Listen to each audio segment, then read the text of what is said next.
This is the first murder by mail in the United States. There's no case law whatsoever about sending a box of candy and poisoning somebody, because you have to be a fugitive from the other state in order for them to, the other state to extradite you to their jurisdiction. So now the case becomes even more involved, because now you have case law, and this case actually does make case law in the United States. It's now, common knowledge that you cannot murder by mail in the United States, but in 1898 you actually could. With Love to Yourself and Baby comes from the note that was in the box of poisoned chocolates that was received by Mary Elizabeth Dunning on August 9th, 1898.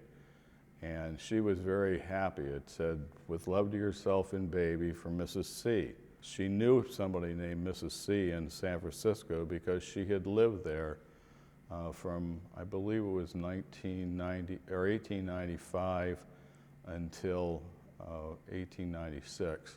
She had married a fellow by the name of John Dunning, and he was with the Associated Press, and they had moved to California so that he could take a new job as the managing director of the Associated Press office out there.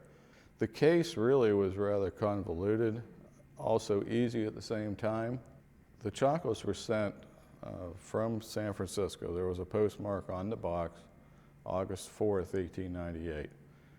It arrived at the Dover Post Office on August 9th, 1898, and was picked up by the grandson of John Pennington, Harry Pennington, and brought home. That was one of his duties, was to pick up the mail every night.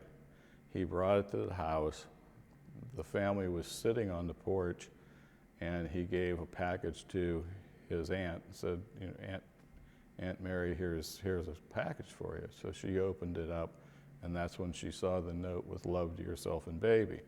From that point, after the deaths on the 11th and 12th of August, because Mary Elizabeth and Ida Henrietta both did pass away from what turned out to be arsenic poisoning, Mr. Pennington became very suspicious. And just shortly before his daughter's death, he had asked where the box was.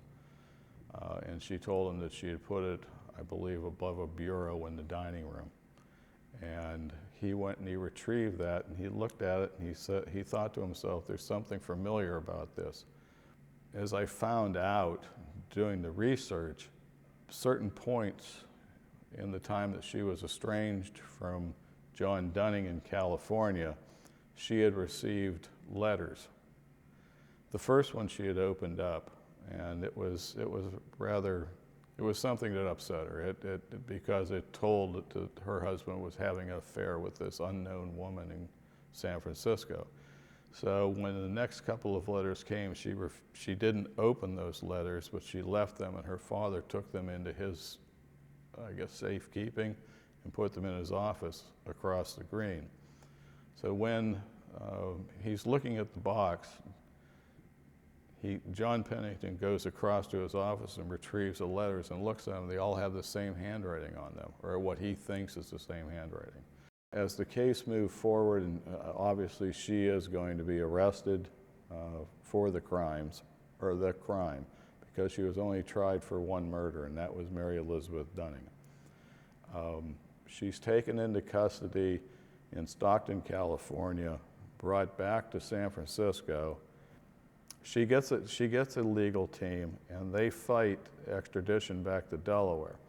It goes all the way to the California Supreme Court, and the California Supreme Court rules in favor of the prosecution, that in fact she can be prosecuted. She can't be taken back to Delaware. However, she can be prosecuted in California, which is why the case that happened in Delaware was prosecuted in San Francisco, California.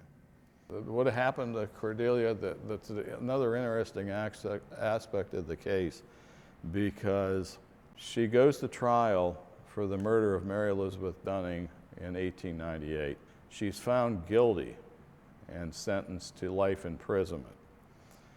There's a problem, however, because apparently when the defense appeals the case, The Supreme Court overturns the ruling because of the way the judge instructed the jury. So they had to retry the case, and they retried it in 1904. And in 1904, she again was found guilty of murder in the first degree. She was sentenced, much to the disdain of the prosecution who wanted her hung. She was sentenced to life imprisonment.